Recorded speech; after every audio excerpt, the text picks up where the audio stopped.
Hey everybody, Joe Bumbleacres here. Hope y'all are doing well. Whew, it's a Sunday update. It's also the first Sunday update. We had our baby shower yesterday, which went really well. This is the first Sunday update since my change in jobs. We're obviously still homesteading, but I went from working in an office environment to starting an apprentice carpentry program through there's a veteran program called Helmets to Hard Hats, I believe is what it's called. It helps veterans get into trade schools, and there's a couple voc rehab programs and GI Bill and such that I'm utilizing for the apprenticeship program. But this was the first week that my first full week as an apprentice carpenter, working at a local distillery, which ironic for someone who's been sober for 3.5 years. I'm building a distillery. But once again, alcohol isn't evil.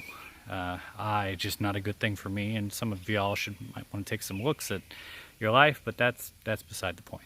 So, I'm 38 years old, just in case y'all can't tell. I am not a young man. So, I was 27 when I joined the Marine Corps, and now I'm 38 when I started an apprenticeship program, and I haven't done, this last week was the most climbing, pulling, pushing. It's the most physically demanding thing that I've done since the Marine Corps. Short of like a CrossFit kick that I was into maybe 2 years ago, where there was a lot of CrossFitting. But even that was short and intense, where this is, 8 hours, seven and a half, you count, you get a lunch and a break of labor, of pushing, pulling, carrying, running. Well, not running, I don't run. I'm too old to run. But that was this week. And, it was the gut check. I wanted to switch and get out of the job that I was in. I wanted something that would develop the skills I could use on the homestead. And it just wasn't a good fit anymore. The money that we made through the company that I worked for was great, but it was taking up more time than we wanted. And it was just somewhat of a negative environment. So discussion with my wife and with our family, we decided we were going to take a step out and go into this apprenticeship program. And as long as my body holds up and as long as this still works out well for the family, I will continue the apprenticeship program. And I have fully intend to be the oldest apprentice in the world at this point. I haven't bumped into anybody. There was a laborer I worked with the second day. He was 19. I worked with another carpenter who'd been doing this for 3 years, and I think he had shortcutted and finished his apprenticeship already. He was 20, so I am significant. I was called Dad by this person, so it was definitely a highlight of a week. In the Marine Corps, I was called Grandpa. Apparently, in the carpentry world, I'm going to be called Dad. Oh, there's my cat Freddie, who's apparently coming to. I'm on the picnic table on our property. But yesterday was our baby shower, which went great. We had some local homesteaders here, and it was wonderful to have them there. Some friends and family on both sides who were able to come and make it. And that was very, very important for us to mark that moment. We're 32 weeks. So, we're getting everything ready at the house. We're still working towards that. We're having the delivery at the house. So, there's so many little things that we're doing as we step forward into this. As you can all see, I put up some clotheslines and hung some clothesline lines. I'll show you all the knots for how to do that in another video if that's something you want to learn how to do. There are specific knots you learn for that. Our chickens are doing well. We butchered our chickens last weekend, and they're all in freezer camp.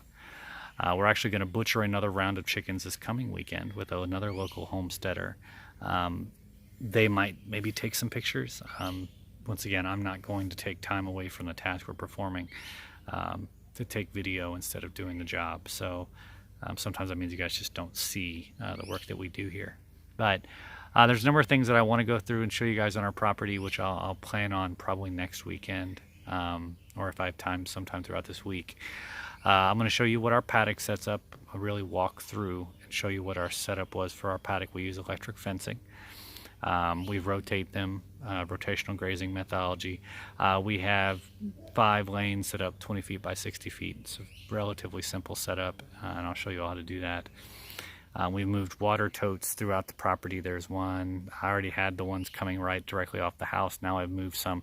One's next to the garden area, and one's next to our meat birds and turkey area, and there's 2 that are right now. One of them will go back behind the garage. I'm going to set up a water collection system off the garage as well. I've referenced their videos in the past that talk about what you need to daisy chain and connect the water totes, and I'd recommend reading those and watching those. It has been a whirlwind of a week. This weekend's been really, really busy. I hope you all are doing well. I know there's a lot of stress going on right now. You know, focus on what's in front of you. Focus on the tasks at hand. There's something that we instituted at my house that I would strongly recommend for homesteaders to do, but also just in general. I have a notoriously bad memory. It's actually kind of hilariously bad how my memory is just terrible. So it's always been terrible. I always say your weaknesses are consistent, so you should plan around your weaknesses, not your strengths. Your strengths ebb and flow. One of my weaknesses, I have a terrible memory. So if someone tells me something to remember, I will repeat it multiple times very quickly to try to drudge it in. If I have tasks that I've been assigned, when I was in the Marine Corps, I always told my Marines if they didn't see me write it down, they didn't tell me. So we have a marker board in the house, and I put the tasks that I need to perform, and kind of, you know, setting up another goose enclosure is on that list. Setting up mobile tractors is setting up. We had a broody hens, and I need to set up a small. In fact, I can probably show you that while we're actually here, while we're doing this. One thing that I did do today was I built a couple things. And one of those things I built was because we've got 2 broody hens and 1 mother hen whose chicks have hatched. Can't really turn this thing around while you're watching it. But our 1 broody hen, I designed basically a broody box. Which is right there. Opens from the top. We've got food and water. It's on the porch, and there's hay and everything on the inside of that. And it gives them enough privacy where they feel comfortable. The bigger issue we ran into was we originally had one of the broody hens in this turkey enclosure that we have our 2 little turkeys in right now. But honestly, it was just too public. The turkey, the mother just would not settle down. So I'm gonna make a couple more of those brood boxes. I'll show you guys how to do that in the future. Let's see if the chicks are actually out. They've probably gone inside to be with their mom. Yeah, they've gone in, so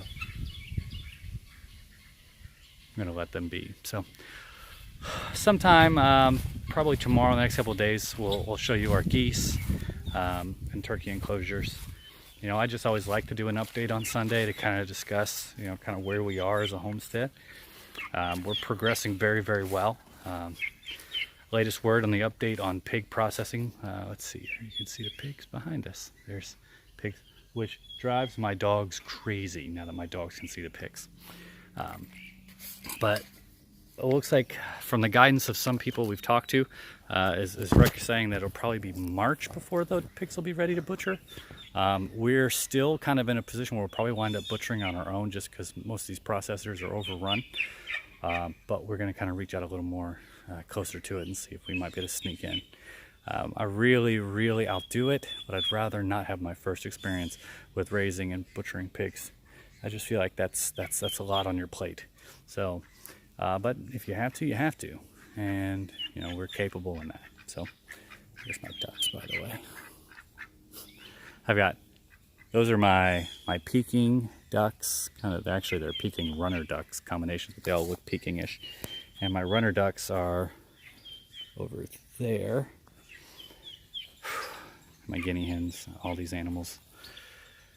It's been a long weekend. It's been a long week. When you get old, you got a physical labor job, it takes a lot out of you. So, one of my chickens coming up behind us. So, you all have a great and wonderful day. My apologies for rambling, but if you know me, you can't be that surprised. Really was good to see all the homesteaders. If you have any questions about what we're doing, or you like any updates, just put in the comments what you'd like us to talk about.